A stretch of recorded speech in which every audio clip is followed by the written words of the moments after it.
ایک بات میں آپ کو بتاؤں، سکسیس کس کو کہتے ہیں؟ کامیابی. اور ہر کوئی یہ کہتا ہے کہ مجھے سکسیس کی طرف سفر کرنا ہے. 10ویں پاس نوجوان کو بھی پوچھیں کہ کوئی بھی کورس کر رہا ہے، آگے جا رہا ہے، کیوں جا رہا ہے؟ کچھ سکسیسفل لائف گزارنا ہے، کامیاب زندگی گزارنا ہے.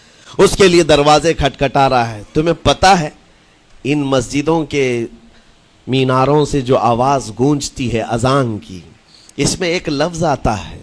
سارے لفظ تو آپ کو یاد ہوں گے.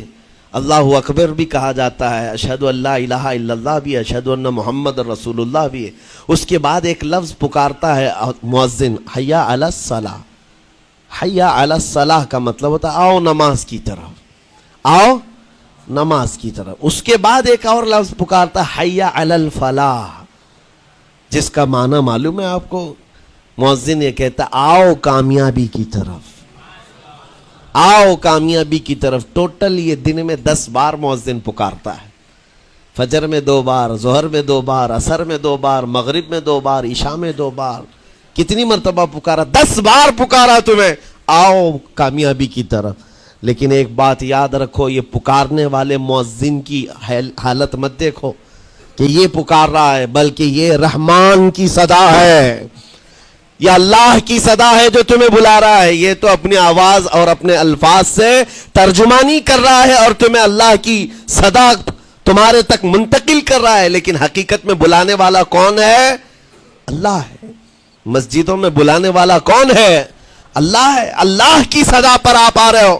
اب سوچو، جو رحمان تمہیں 10 مرتبہ دن میں یہ بات پہنچا رہا، آؤ کامیابی کی طرف، آؤ کامیابی کی طرف، تم اس چیز کو چھوڑ کر کے کامیابی ان لوگوں کے سامنے ڈھونڈنے نکلے جن کو پیشاب کرنے کا سلیقہ نہیں معلوم، جن کو کھانے پینے کے طور طریقے نہیں معلوم. ان لوگوں کے پاس ہمارے بچے اگر کامیابی ڈھونڈیں گے تو بات یہی ہے، ٹوپی کو سر پر پہنو تو اچھا لگے گا، لیکن دوسری جگہ پہننے لگے تو بیوقوف کہیں گے، ظلم کر رہے ہو ٹوپی کے ساتھ. اسی طرح میں کہتا ہوں مسلمان کو اللہ کی بارگاہ میں آ جانا سب سے بڑی کامیابی ہے. اور اگر دوسروں کے ہاں در در بھٹکتا ہے تو گویا کہ اس نے اپنی حیثیت کو ہی گرا دیا ہے. اسی لیے اقبال نے کیا کہا تھا، بہت اچھی بات، کہ وہ ایک سجدہ جسے تو گراں سمجھتا ہے. گراں کا مطلب کیا؟ بھاری. ایک سجدہ کرنے میں تو بھاری پن محسوس کرتا ہے.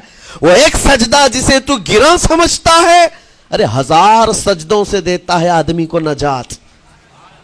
در در جھکنے سے تو تمہیں بچا لیتا ہے. اس کے سامنے بھی جھکا، نیتا کے سامنے بھی جھکا، سیٹ کے سامنے بھی جھکا، پولیس کے سامنے بھی جھکا، جج کے سامنے بھی جھکا، سب کے سامنے جھک رہا ہے.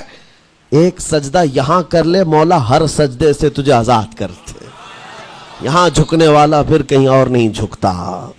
ہاں اسی لیے شاعر نے کہا ہے، مرد حق باطل کے آگے مات کھا سکتا نہیں، سر کٹا سکتا ہے لیکن سر جھکا سکتا نہیں.